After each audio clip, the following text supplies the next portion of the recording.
الصلاة حي على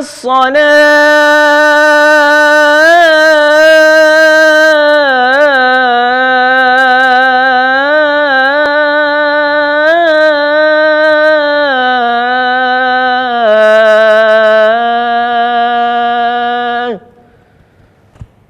حي على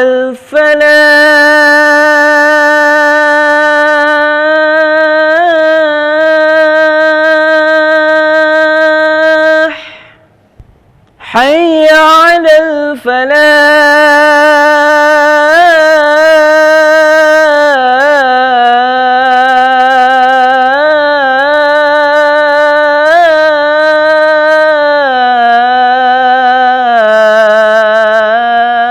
الفلاح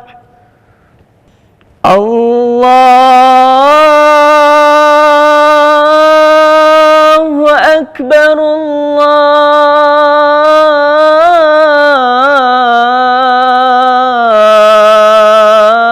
الله أكبر لا إله إلا الله.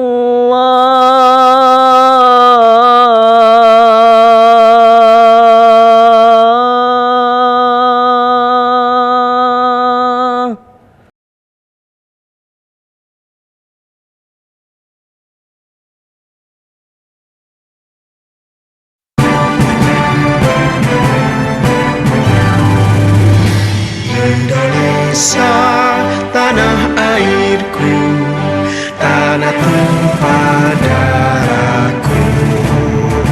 Di sanalah aku berdiri, jadi pandu ibuku. Indonesia kebangsaanku, bangsa dan tanah airku. Marilah kita bersama, Indonesia bersatu. Hiduplah tanahku, hiduplah negeriku, bangsaku, rakyatku semua. Bangunlah jiwanya, bangunlah badannya, untuk Indonesia Raya. Indonesia Raya, merdeka, merdeka, tanahku, negeriku yang tercinta. Indonesia Raya, merdeka, merdeka, hiduplah Indonesia Raya. Indonesia Raya, merdeka, merdeka, tanahku, negeriku yang tercinta. Indonesia Raya, merdeka, merdeka, hiduplah Indonesia Raya.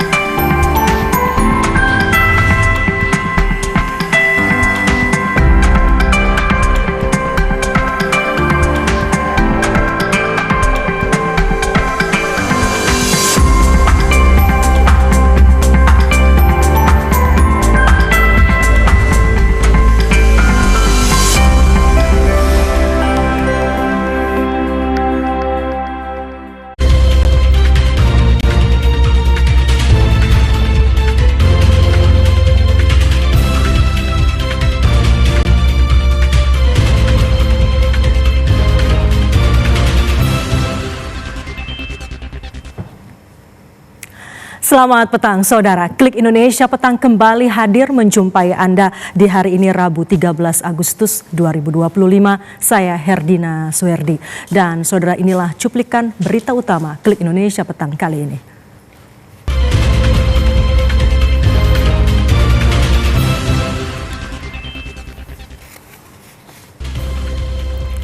Organisasi Kesehatan Dunia WHO memperingatkan bencana kemanusiaan di jalur Gaza, Palestina akibat krisis kelaparan yang meluas.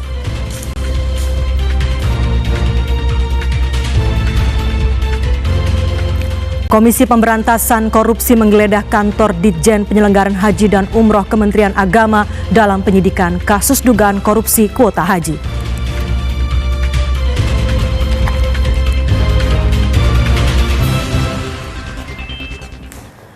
Klik Indonesia petang kami awali dengan informasi yang pertama. Organisasi Kesehatan Dunia WHO memperingatkan bencana kesehatan di jalur Gaza, Palestina karena kelaparan yang meluas akibat blokade oleh militer Israel. Sementara itu warga Israel berunjuk rasa di luar hotel Tel Aviv, Israel, tempat para pejabat yayasan kontroversial GHF dikabarkan menginap dan mengecam kelaparan di Gaza. Organisasi Kesehatan Dunia WHO telah memperingatkan warga Palestina yang terkepung di Gaza menghadapi kelaparan yang meluas dan kondisi kesehatan masyarakat di Gaza menjadi bencana dengan rumah sakit yang beroperasi jauh melebihi kapasitas.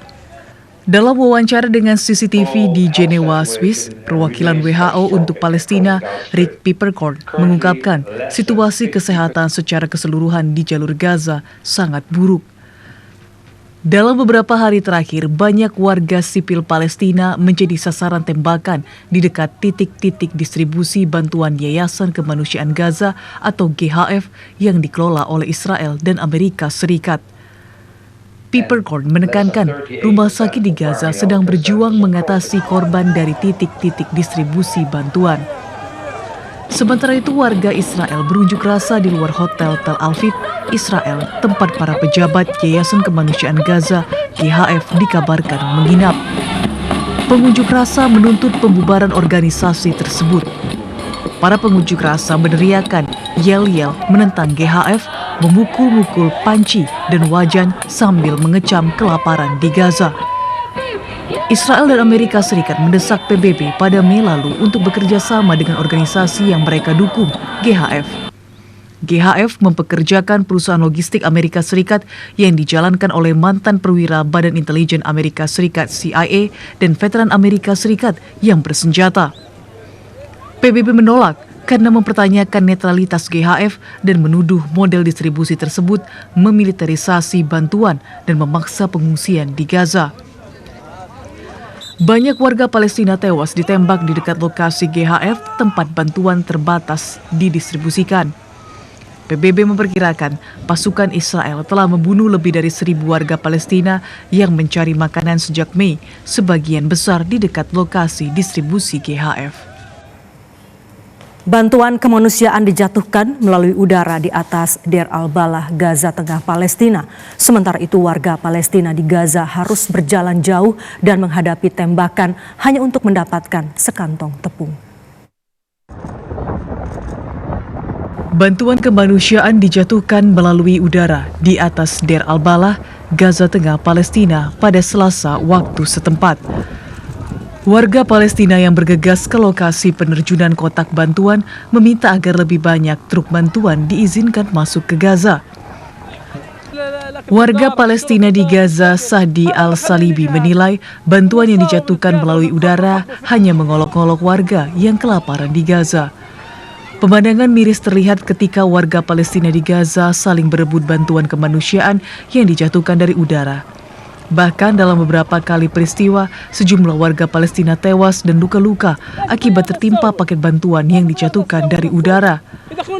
Sementara itu, warga Palestina di Gaza harus berjalan jauh hingga 10 km dan menghadapi tembakan oleh militer Israel hanya untuk mendapatkan sekantong tepung.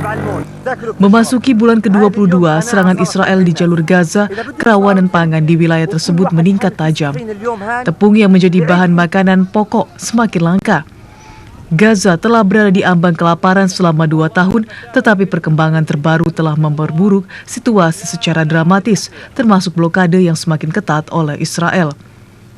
Situasi kerawanan di Gaza itu berdasarkan klasifikasi fase ketahanan pangan terpadu, yaitu alat standar global untuk menilai tingkat keparahan kerawanan pangan.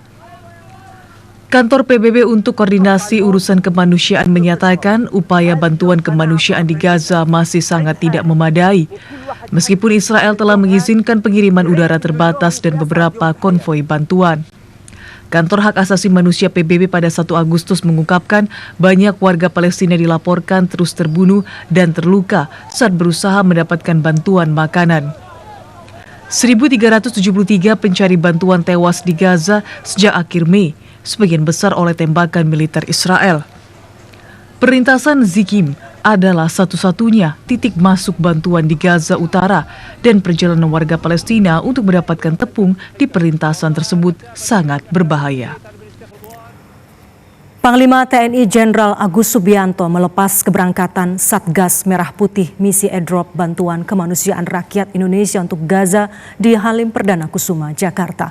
Pemerintah Indonesia mengirimkan bantuan sebesar 800 ton yang terdiri dari makanan hingga obat-obatan.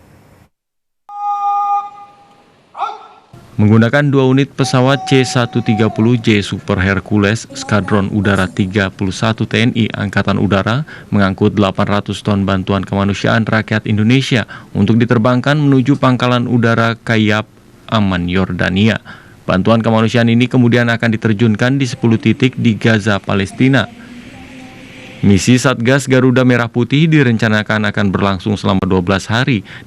Dan diperkirakan airdrop pertama akan terlaksana bertepatan dengan Hari Ulang Tahun Republik Indonesia 17 Agustus 2025. Bantuan berupa makanan, obat-obatan, dan berbagai kebutuhan harian masyarakat, serta dilengkapi dengan 600 payung udara orang atau PUO. Pemberangkatan dilakukan 2 rute penerbangan melalui 2 negara Mesir dan Yordania.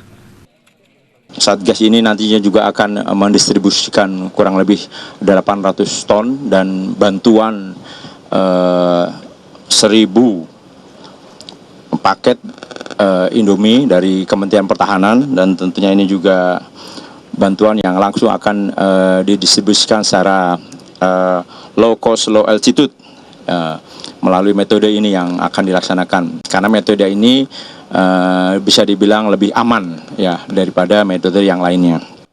Kloter pertama melalui rute Halim Perdana Kusuma Jakarta, Singapura, Kolombo, Mumbai, Abu Dhabi, dan Amman berisi 33 personel dipimpin Dandatgas Kolonel Penerbang Puguh Julianto.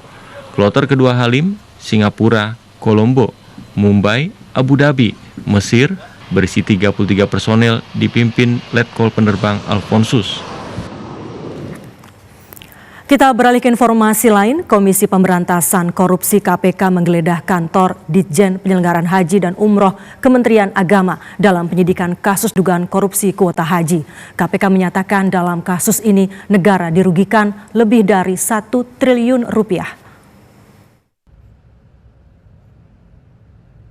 Komisi Pemberantasan Korupsi KPK melakukan penggeledahan di Direktorat Jenderal Penyelenggaraan Haji dan Umroh Ditjen PHU Kementerian Agama hari ini.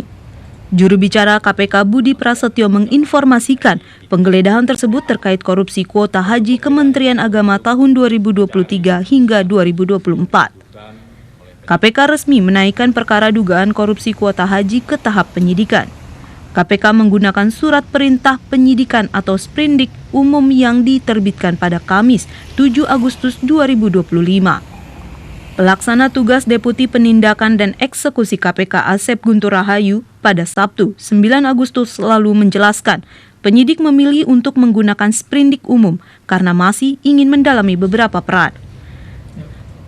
Dalam kasus ini, KPK telah mencegah mantan Menteri Agama Yakut Khalil Qomas untuk berpergian ke luar negeri sejak 11 Agustus 2025. Juru bicara KPK Budi Prasetyo dalam keterangan pada Selasa 12 Agustus 2025 menyebutkan, selain Yakut, KPK juga mencegah 2 orang lainnya ke luar negeri, yaitu berinisial IAA dan FHM. Pencegahan ke luar negeri untuk ketiganya berlaku selama 6 bulan. KPK menyatakan dugaan penyimpangan terjadi saat Indonesia mendapatkan tambahan kuota haji sebanyak 20.000 pada 2024. Seharusnya 18.400 kuota atau sekitar 92% dialokasikan untuk jemaah haji reguler, sementara 1.600 kuota atau 8% sisanya diperuntukkan bagi jemaah haji khusus. Namun pada praktiknya, pembagian kuota tersebut justru dibagi rata, 10.000 untuk jemaah reguler dan 10.000 untuk haji khusus. KPK menyatakan dalam kasus ini negara dirugikan lebih dari 1 triliun rupiah. Komisi Pemberantasan Korupsi melakukan operasi tangkap tangan atau OTT di kantor Inhutani 5 Jakarta. Total 9 orang diamankan dalam operasi tangkap tangan tersebut. Komisi Pemberantasan Korupsi kembali melakukan operasi tangkap tangan OTT di kantor Inhutani 5 yang merupakan salah satu BUMN di Jakarta. Juru bicara KPK Budi Prasetyo menjelaskan, saat ini tim masih berada di lapangan dan hasil OTT secara rinci akan disampaikan KPK hingga kegiatan selesai. Benar ada kegiatan tangkap tangan dilakukan di Jakarta. Saat ini tim masih di lapangan, jadi kami belum bisa memberikan update secara rinci pihak-pihak siapa saja yang diamankan, barang bukti, dan terkait perkara apa. Berapa banyak orang sejauh ini Mas yang ditangkap? Nanti akan kami update, beberapa pihak juga sudah diamankan ya, ada beberapa yang sudah diamankan di KPK saat ini. Nanti kami akan info lagi lebih lengkapnya seperti apa pihak yang diamankan dalam kegiatan tangkap tangan. Sebelumnya, kabar OTT ini dibenarkan oleh Wakil Ketua KPK, Fitroh Roh Cahyanto, melalui pesan singkat. Namun Fitroh belum menjelaskan secara rinci siapa saja pihak yang terjaring dalam OTT tersebut. Selain pihak Inhutani 5, Fitroh menyampaikan ada juga pihak swasta yang terjaring OTT. Belum ada penjelasan apa perkara yang membuat KPK melakukan OTT ini. Kejaksaan Agung telah mengembalikan sejumlah barang bukti dalam kasus dugaan korupsi importasi gula yang sebelumnya sempat disita dari mantan Menteri Perdagangan Thomas Trikasih Lembong atau Tom Lembong. Pengembalian barang bukti ini dilakukan sebagai tindak lanjut dari keputusan abolisi yang dikeluarkan oleh Presiden Prabowo Subianto. Direktur Penuntutan pada Jaksa Agung Muda Tindak Pidana Khusus Kejaksaan Agung Sutikno menyatakan pihaknya telah mengembalikan barang bukti milik mantan Menteri Perdagangan Thomas Trikasih Lembong alias Tom Lembong yang disita saat berada di tahanan, yaitu MacBook dan iPad pada 4 Agustus lalu. Meski demikian, ia menjelaskan tidak semua barang bukti dikembalikan. Sutikno menjelaskan pihaknya memilah barang bukti kasus korupsi importasi gula yang berkaitan dengan Tom Lembong karena masih ada barang bukti yang diperlukan atau berkaitan untuk terdakwa lainnya. Sebelumnya, Kepala Pusat Penerangan Hukum Kejaksaan Agung Anang Supriyatna memastikan barang pribadi milik Tom Lembong yang disita akan dikembalikan. Anang menjelaskan pengembalian barang bukti dilakukan seperti pada umumnya. Kejaksaan Agung memanggil yang bersangkutan langsung atau melalui pengacaranya, setelah itu barang bukti akan diserahkan. Mantan Menteri Perdagangan Tom Lembong sebelumnya divonis 4,5 tahun penjara dalam kasus dugaan korupsi impor gula. Namun ia mendapatkan abolisi dari Presiden Prabowo Subianto. Mantan Ketua Komisi Pemberantasan Korupsi Abraham Samad memenuhi panggilan pertama penyidik Polda Metro Jaya sebagai saksi dalam kasus ijazah Presiden ke-7 Republik Indonesia Joko Widodo. Mantan Ketua Komisi Pemberantasan Korupsi Abraham Samad tiba di Polda Metro Jaya didampingi beberapa tim kuasa hukumnya. Abraham Samad datang untuk memenuhi panggilan pertama sebagai saksi dalam laporan Presiden ke-7 RI Joko Widodo pada April lalu. Mantan Ketua KPK itu menegaskan kehadirannya merupakan bentuk kepatuhan hukum. Ia juga menyatakan kedatangannya menunjukkan pesan bahwa semua warga negara diperlakukan sama di mata hukum. Abraham Samad juga menyatakan podcastnya bersifat edukasi dan diskusi untuk memberikan pencerahan hukum kepada masyarakat. Hari ini saya mendapat surat untuk memenuhi panggilan sebagai saksi, ya, panggilan pertama. Dan sebagai warga negara, panggilan pertama ini saya datang untuk memenuhi panggilan ini agar supaya masyarakat lihat bahwa kita memberi contoh kepada masyarakat bahwa tidak ada satupun warga yang mempunyai privilege terhadap hukum. Equal justice under law, ya, equal before the law, ya.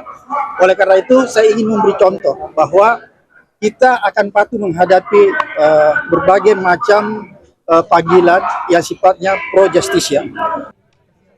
Hingga saat ini, penyidik Polda Metro Jaya belum membekukan status hukum Abraham Samad dalam kasus ini. Proses penyidikan masih berlanjut dengan pemeriksaan sejumlah saksi lain seperti Roy Suryo CS yang akan dijadwalkan ulang oleh Polda Metro Jaya.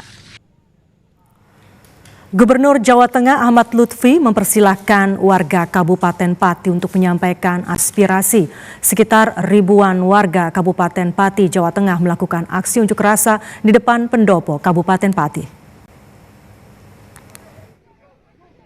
Gubernur Jawa Tengah Ahmad Lutfi mengaku sudah memerintahkan Bupati Pati Sudewo untuk menerima aksi masyarakat. Gubernur Jawa Tengah juga mempersilahkan warga untuk menyampaikan aspirasi. Gubernur Jawa Tengah berpesan agar aksi tersebut berjalan dengan tertib sehingga tidak mengganggu ketertiban umum. Gubernur Jateng Ahmad Lutfi menilai mekanisme demokrasi tetap harus berjalan. Aspirasi ini akan juga saya peringatkan kepada Bupati untuk menerima aspirasinya dan nanti dilihat perkembangan yang terjadi di sana. Prinsip silakan demo, cuman jangan sampai mengganggu ketertiban umum, kemudian mengganggu pelayanan masyarakat. Pemerintah harus jalan, mekanisme demokrasi harus dilalui. Okay? Sebelumnya warga resah karena Pemkab Pati menaikkan pajak bumi dan bangunan hingga 250%. Namun ada pernyataan Bupati Pati Sudewo yang dinilai menyakiti hati masyarakat yang mempersilahkan berunjuk rasa hingga 5.000 ataupun 50.000 orang sekalipun.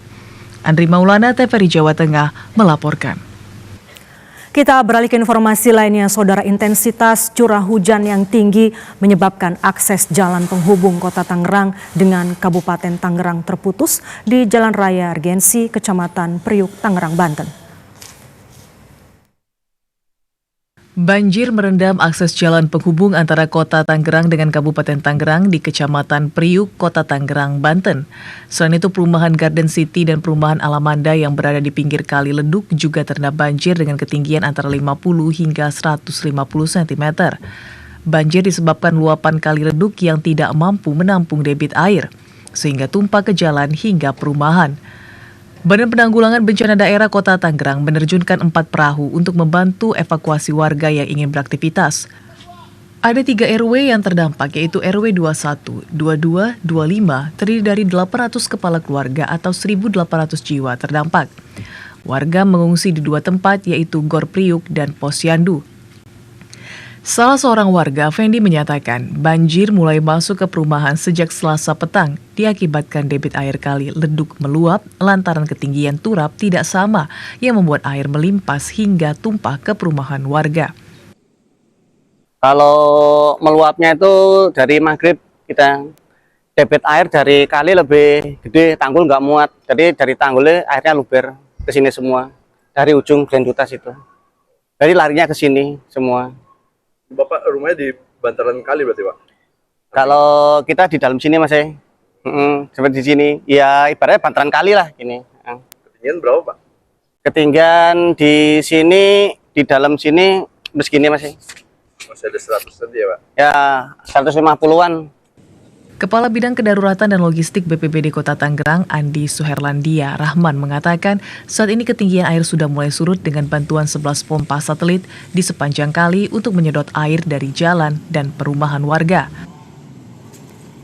Turap ini sedang dikerjakan proses peninggian oleh pemerintah kota dan ada beberapa titik yang sedang proses pembangunan dan ada celah yang akhirnya air keluar dari celah tersebut. Kalau ketinggian air sendiri, Pak, sampai saat ini berkisar berapa di Kecamatan Priuk? Titik tertinggi semalam itu 150 cm, tapi saat ini sudah di titik terdalam di sekitar 80 cm. Banjir terjadi sejak Selasa 12 Agustus akibat derasnya air kiriman Kali Leduk yang meluber sehingga membuat akses jalan antara Kota Tangerang dan Kabupaten Tangerang lumpuh. Warga berharap banjir cepat surut agar dapat beraktivitas dengan normal. Dari Kota Tangerang, Raymond Haryono melaporkan. Saudara, operasi modifikasi cuaca tekan kebakaran hutan dan lahan di Pelalawan, Riau. Informasi selengkapnya akan disampaikan Muhammad Rizal langsung dari Pekanbaru, Riau. Rizal, selamat petang. Bagaimanakah hasil dari operasi modifikasi cuaca yang dilakukan di Riau? Baik, Herdina, dari Riau dapat kami laporkan pantauan dari BMKG Kota Pekanbaru Provinsi Riau terkait jumlah titik panas atau hotspot yang ada di Provinsi Riau per hari ini 13 Agustus 2025 pada pantauan pukul 16 waktu Indonesia Barat sore tadi terpantau hari ini di Provinsi Riau nihil hotspot. Artinya hari ini terpantau tidak ada titik api di Provinsi Riau. Ini terjadi merupakan akibat dari koordinasi dan sinergitas yang solid antar lintas sektoral dalam upaya penanganan dan juga penanggulangan kebakaran hutan dan lahan di Provinsi Riau, serta memang adanya operasi modifikasi cuaca yang dilakukan di Provinsi Riau turut berdampak terhadap nihilnya hotspot yang ada di Provinsi Riau pada hari ini. Dan ini terbukti, Herdina, bahwa beberapa hari belakangan ini Riau diguyur hujan yang cukup lebat. Salah satu daerah di Provinsi Riau yang memang terjadi kebakaran hutan dan lahan adalah Kabupaten Pelalawan. Dan informasi yang disampaikan oleh Kepala BPBD Kabupaten Pelalawan Provinsi Riau, Zulpan FM, terkait dengan berkurangnya atau bahkan nihilnya pantauan BMKG terkait dengan hotspot di Riau pada hari ini tidak terlepas dari pola penanganan kebakaran hutan dan lahan yang memang dibagi menjadi dua gugus tugas. Satgas Darat yang memang fokus untuk melakukan pemadaman dan pendinginan di jalur darat, kemudian Satgas Udara yang melakukan pemadaman melalui jalur udara yang dilengkapi dengan helikopter waterbombing serta operasi modifikasi cuaca yang dilakukan di Provinsi Riau.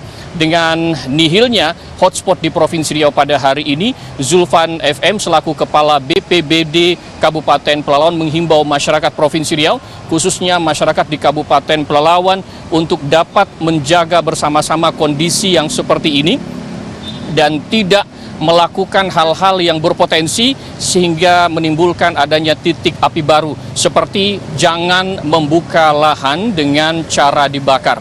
Dan berikut kita simak statement dari Zulpan FM, Kepala BPBD Kabupaten Pelalawan. Mengimbau kepada seluruh masyarakat, terutama yang akan membuka lahan, marilah kita jaga sama-sama lingkungan kita dengan melakukan pembukaan lahan dengan tidak membakar. Karena kondisi saat ini kita sudah memasuki musim kemarau sehingga sangat rawan terjadi kebakaran hutan dan lahan. Ya, Herdina, Kepala BPBD Kabupaten Pelalawan Zulpan FM juga menegaskan bahwa seluruh sektor yang terkait dengan penanganan dan penanggulangan kebakaran hutan di Provinsi Riau ini tetap solid dan tetap waspada memantau adanya titik-titik api yang bisa saja bermunculan di kabupaten kota di Riau. Apalagi memang isu terkait dengan kebakaran hutan dan lahan ini mendapatkan atensi serius dari Presiden Republik Indonesia Prabowo Subianto, sehingga jika dilihat atau dipantau adanya titik api yang muncul, maka akan segera dilakukan upaya penanggulangan dan juga pemadaman dengan cepat dan tepat. Demikian informasi yang dapat kami sampaikan dari Riau. Kembali ke Anda, Herdina.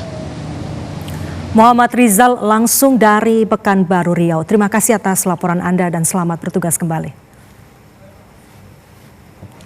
Saudara, informasi aktual lainnya masih akan kami hadirkan usai jeda berikut. Tetaplah bersama kami di Klik Indonesia Petang TVRI.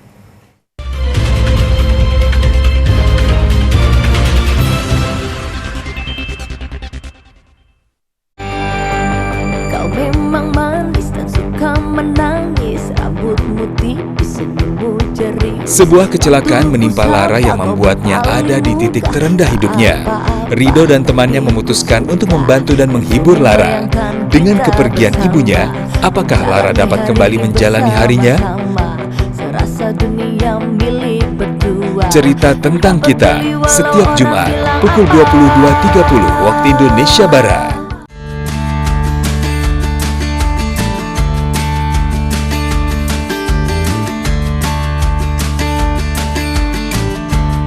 Sebenarnya dari dasar kita selalu mendukung ketahanan pangan. Jadi kebetulan memang di Jogja ini kita salah satu bidang usaha yang sering didatangi dinas karena kita dianggap mendukung ketahanan pangan. Seperti itu. Walaupun prinsipnya masih di Jogja saja. Kita menggunakan lahan kas desa. Nah, lahan kas desa ini di Jogja itu bisa diperuntukkan untuk program-program atau usaha-usaha yang mendukung ketahanan pangan. Mimpi besar Amar Farm itu membuat integrated farming system, di mana di sana ada peternakan, kemudian juga ada pertanian, dan juga ada pengolahan limbahnya. Dan konsep kita itu kita membuat zero waste, jadi tidak ada limbah yang terbuang.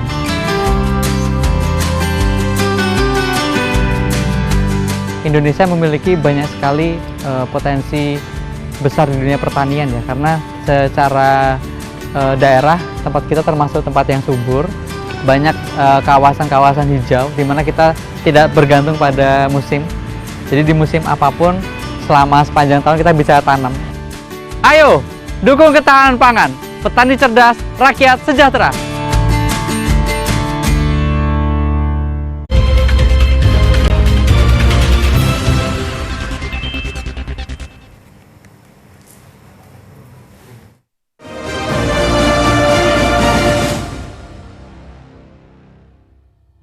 Klik Indonesia Petang TVRI. Ya, dan saudara, informasi seputar peringatan Hari Kemerdekaan Indonesia kami hadirkan dalam segmen berikut ini.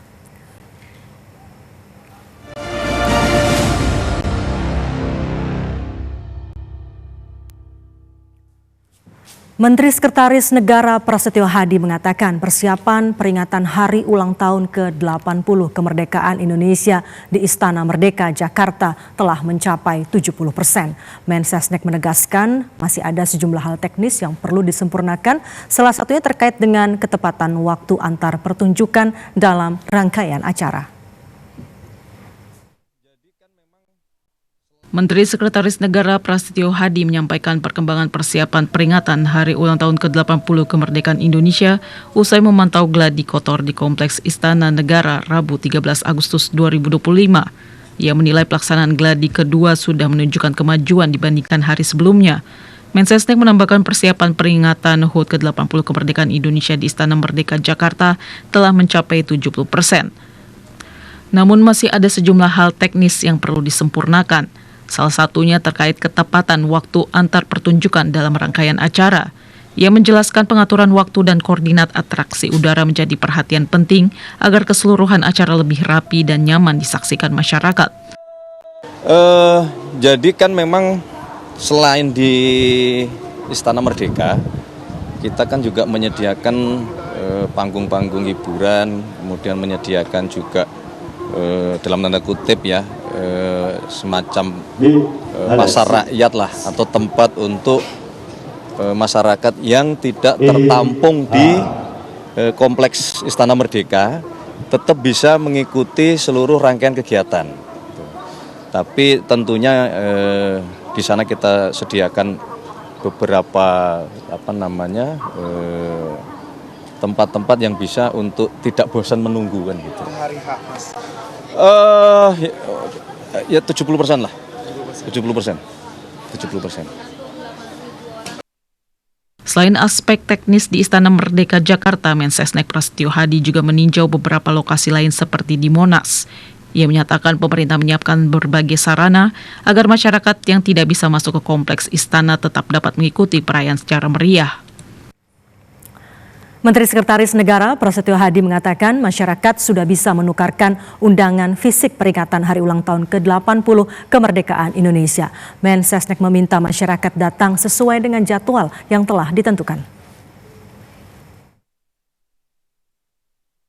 Menteri Sekretaris Negara Prasetyo Hadi menyatakan masyarakat yang akan menghadiri upacara peringatan Hari Ulang Tahun ke-80 Kemerdekaan Indonesia di Istana Merdeka Jakarta agar melakukan penukaran undangan secara bertahap.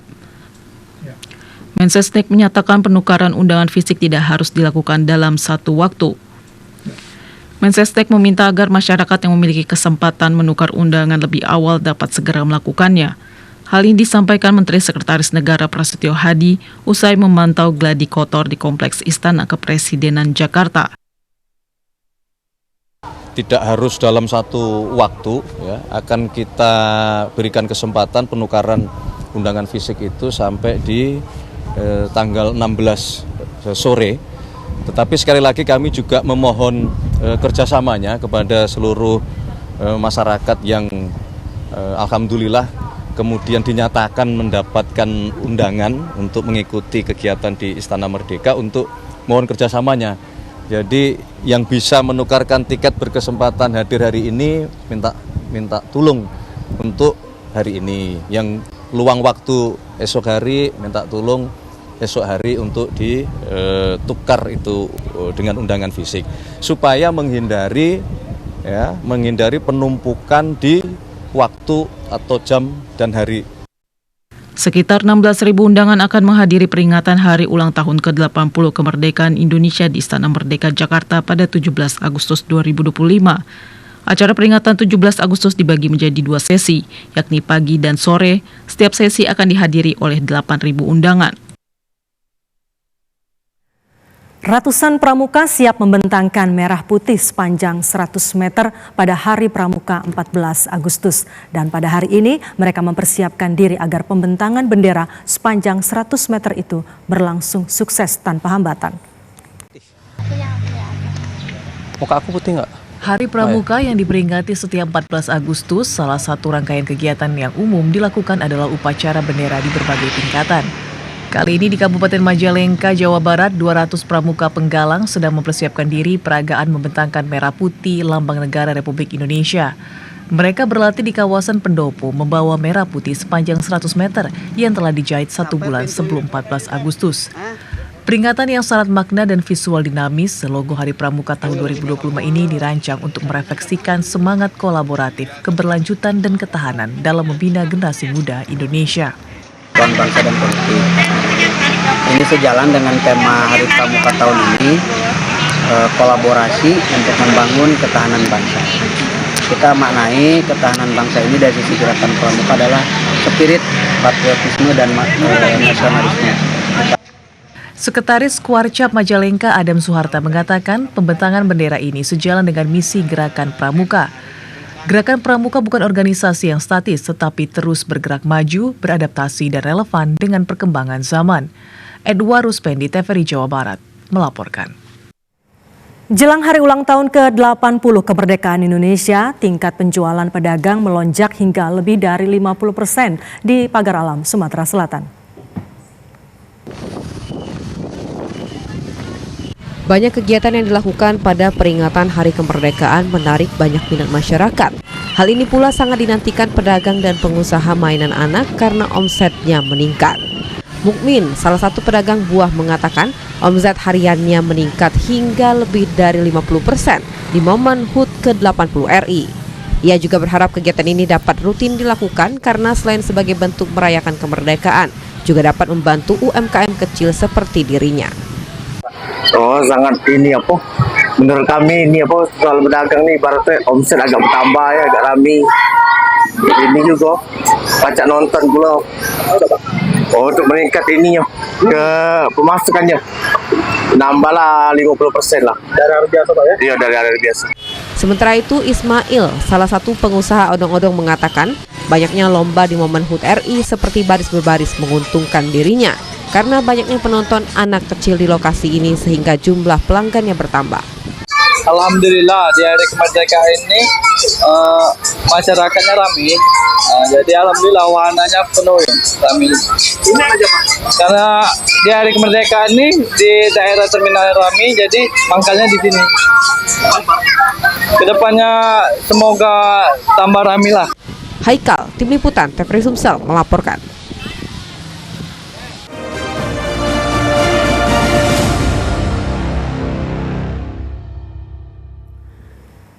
Kita beralih ke informasi lain, Saudara. Dalam upaya meningkatkan kualitas gizi masyarakat, Kepala Badan Gizi Nasional resmi meluncurkan Makan Bergizi Gratis atau MBG yang berlangsung di kantor Gubernur Papua Tengah. Pemerintah pusat perkuat kehadiran di Papua melalui program Makan Bergizi Gratis, Cek Kesehatan Gratis, Bantuan Sosial, Koperasi Desa dan Ekonomi Kampung Terpadu dengan mengusung tema Papua Bersatu Indonesia Maju menuju generasi sehat, ekonomi mandiri, dan kampung terpadu.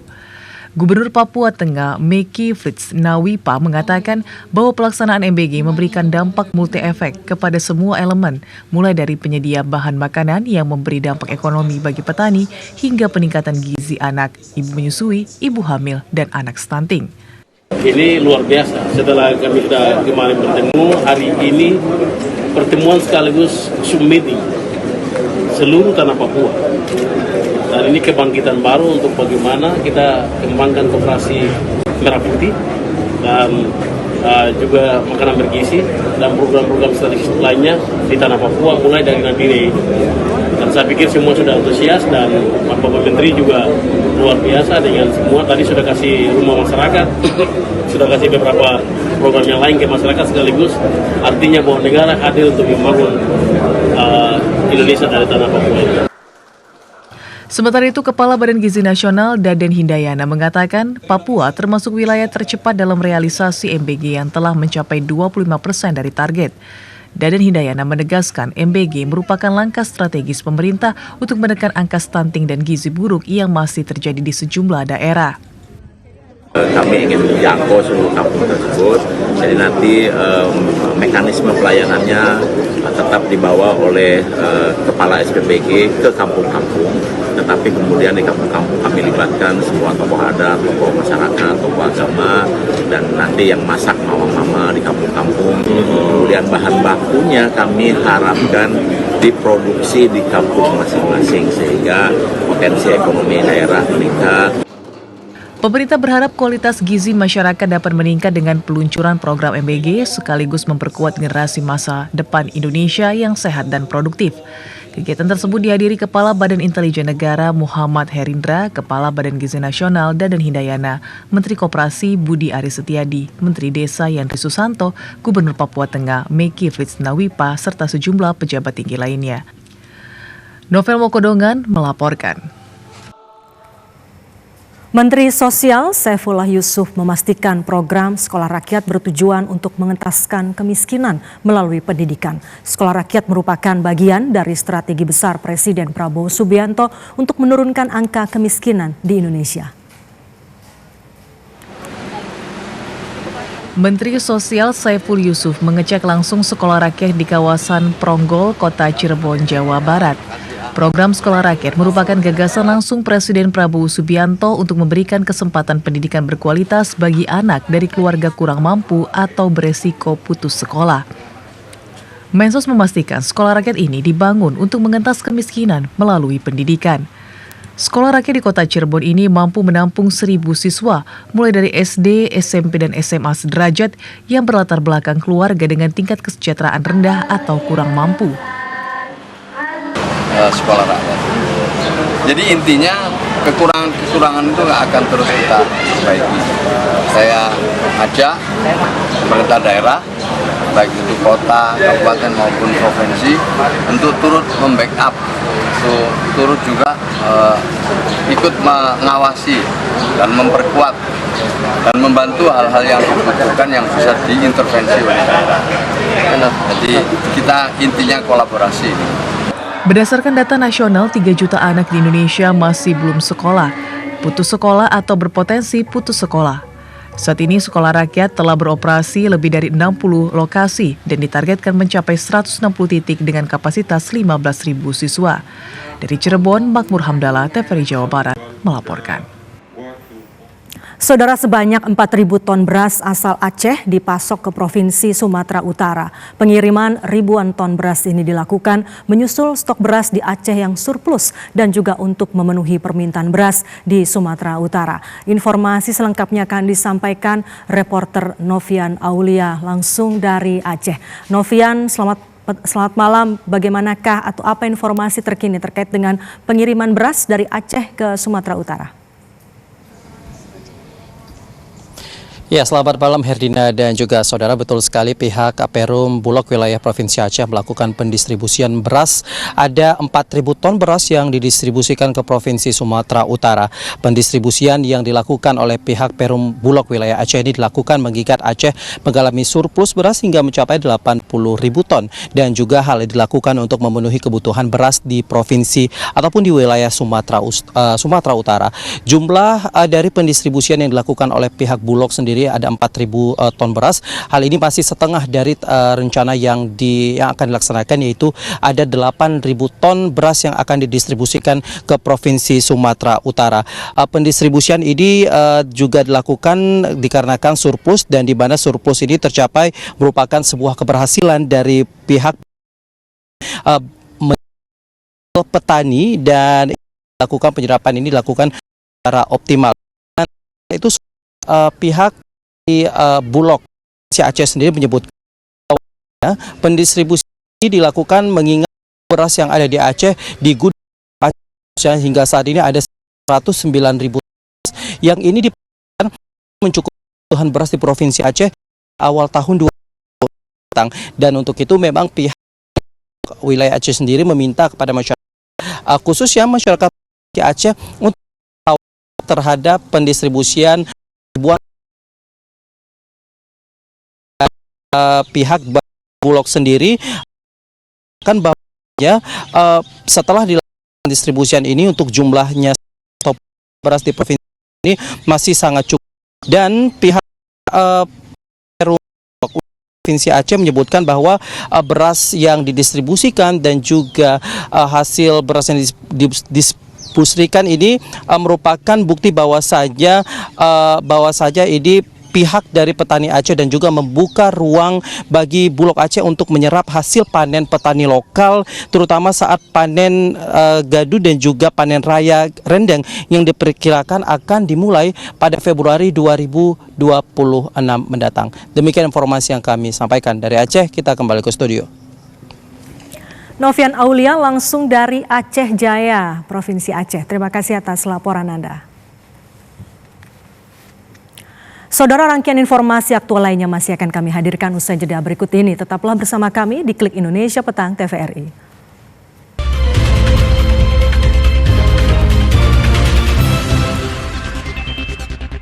Universitas Komputer Indonesia Unikom Bandung, kampus akreditasi unggul dan prodi-prodi terakreditasi unggul. Juara dunia WorldSkills Competition 2024 Prancis. Juara 1 Asia Digital and ICT Competition 2023. Juara ASEAN Microsoft 2024. Juara dunia kontes robot Amerika Serikat 2024. Dan sederet prestasi lainnya. Raih prestasi unggul di kampus unggul Unikom World Class University. Kisah keseharian Dr. Dedi dan keluarga akan kembali hadir menemani. Duit kayak banyak, pasti kita jalan-jalan terus kan ya? Amin. Sebuah perjalanan yang lebih dalam dan penuh makna tentang pandangan akan problem sosial di sekitar kita. Apaan sih, lepasin? Saksikan Jendela Rumah Kita Reborn Season 2 setiap Kamis pukul 20 waktu Indonesia Barat.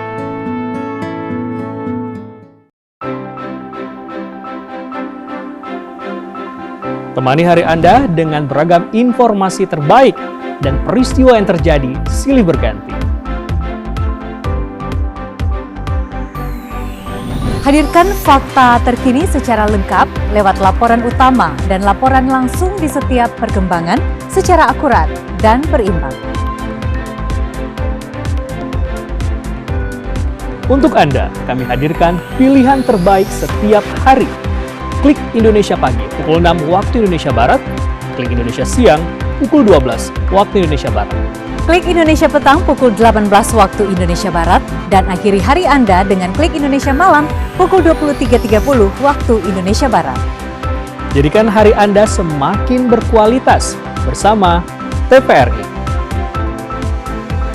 TVRI, media pemersatu bangsa.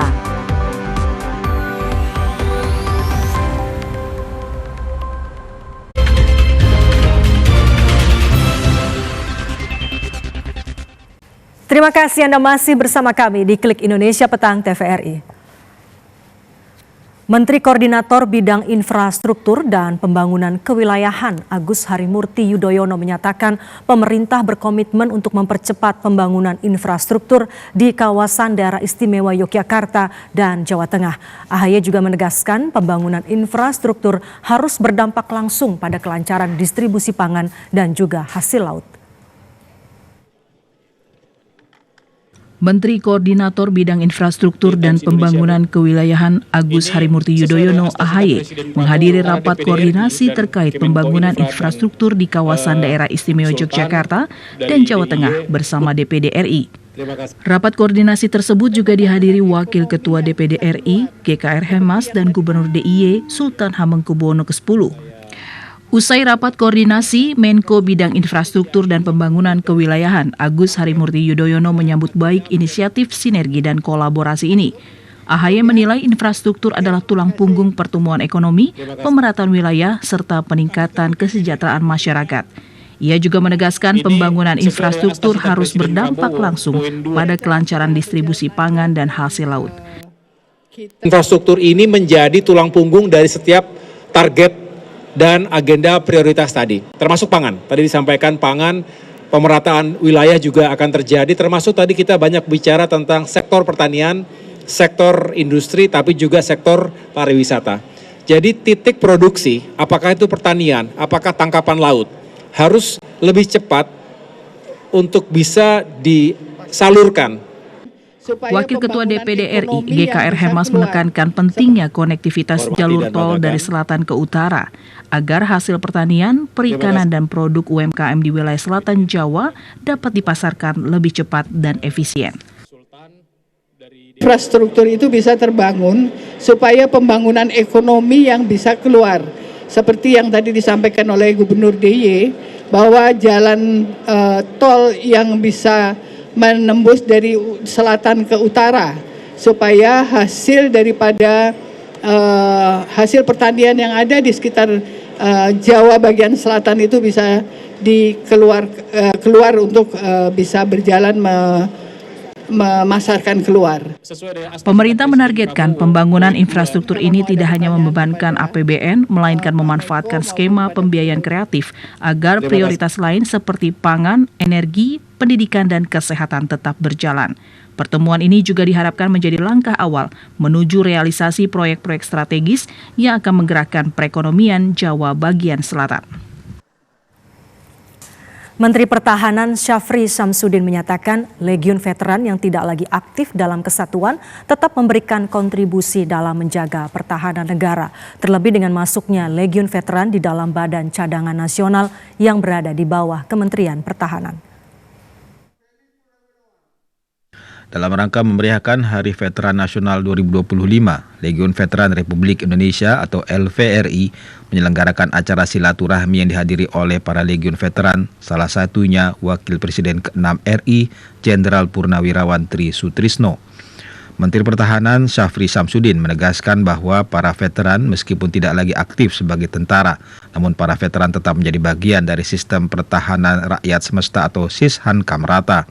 Para veteran dengan pengalamannya semasa aktif sebagai bagian dari pertahanan negara dinilai memiliki posisi penting di dalam pertahanan negara.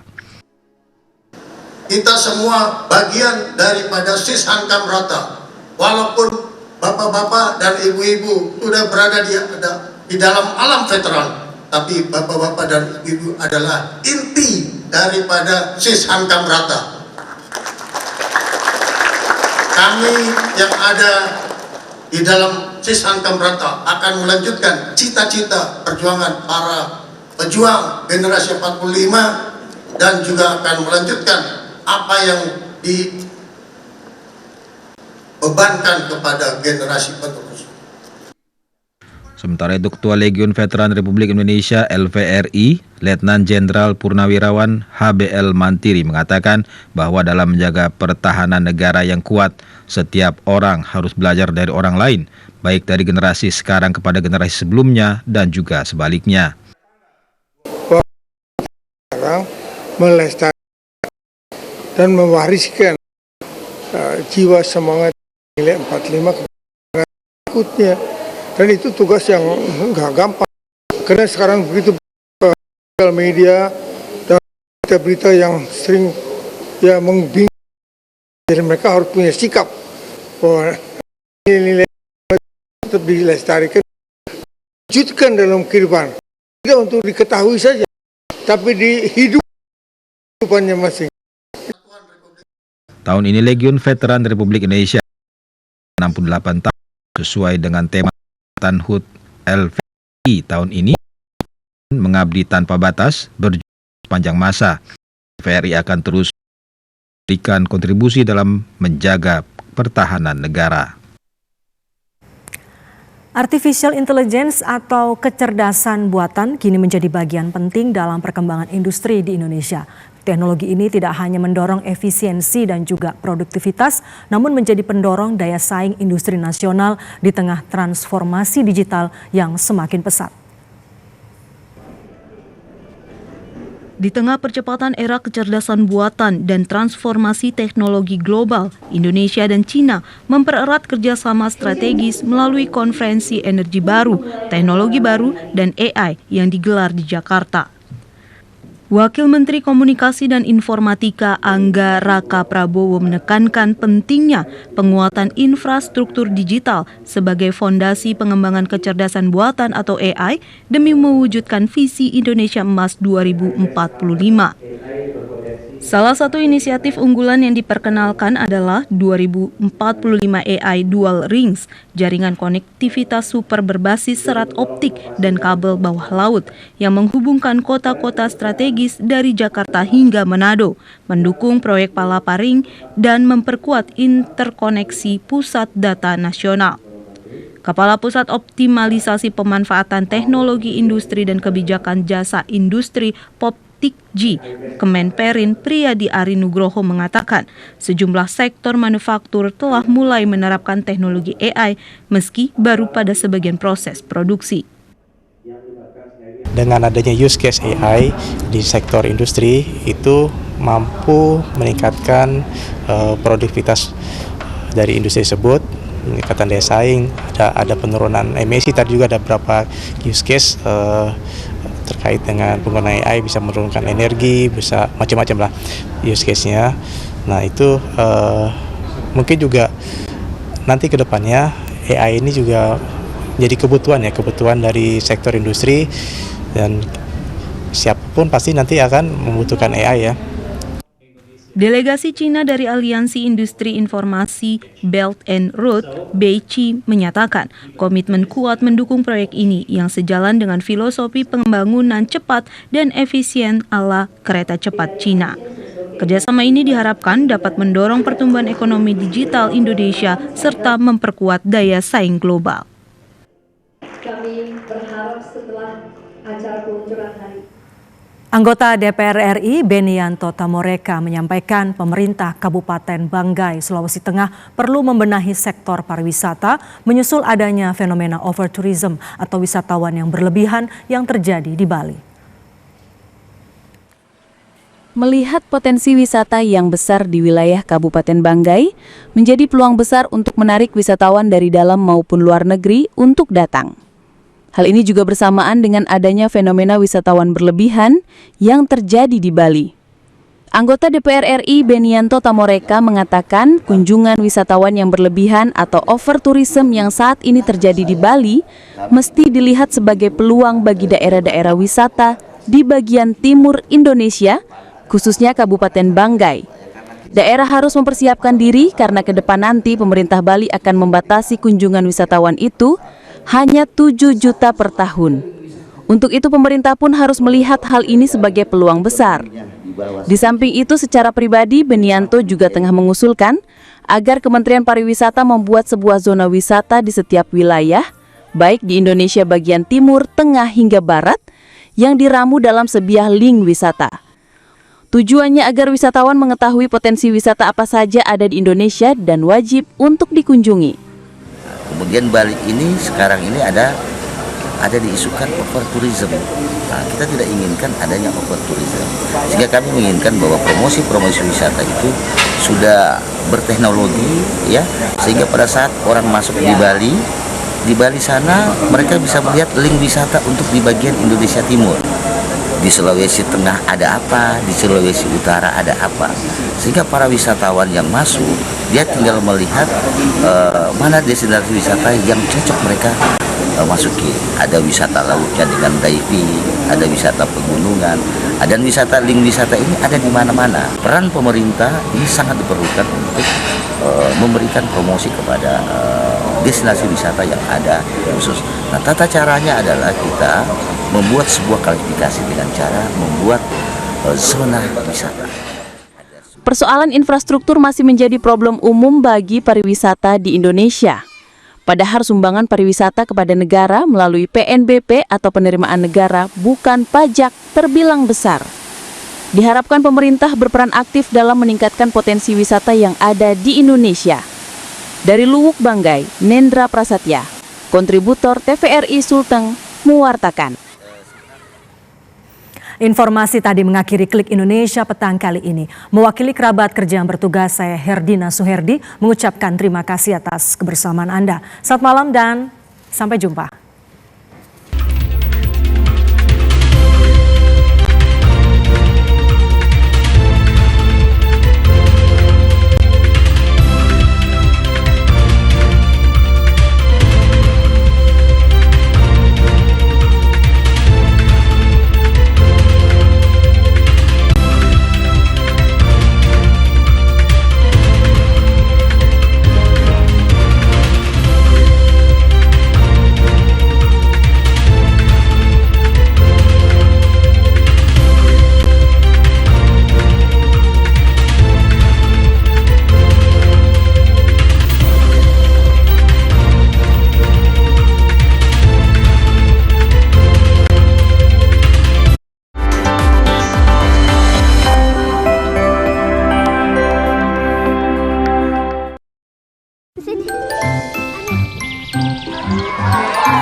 Mari bersiap-siap untuk menerima program baru dari Bapak Presiden Prabowo. Makan bergizi gratis.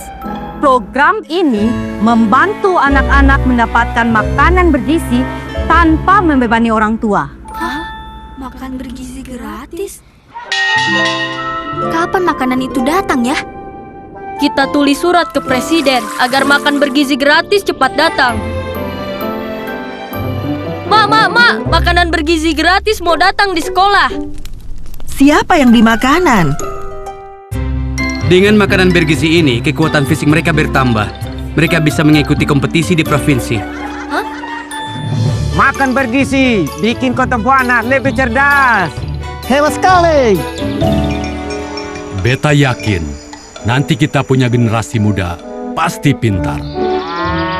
Kalau sapi sudah laku dibeli, kita bisa punya uang.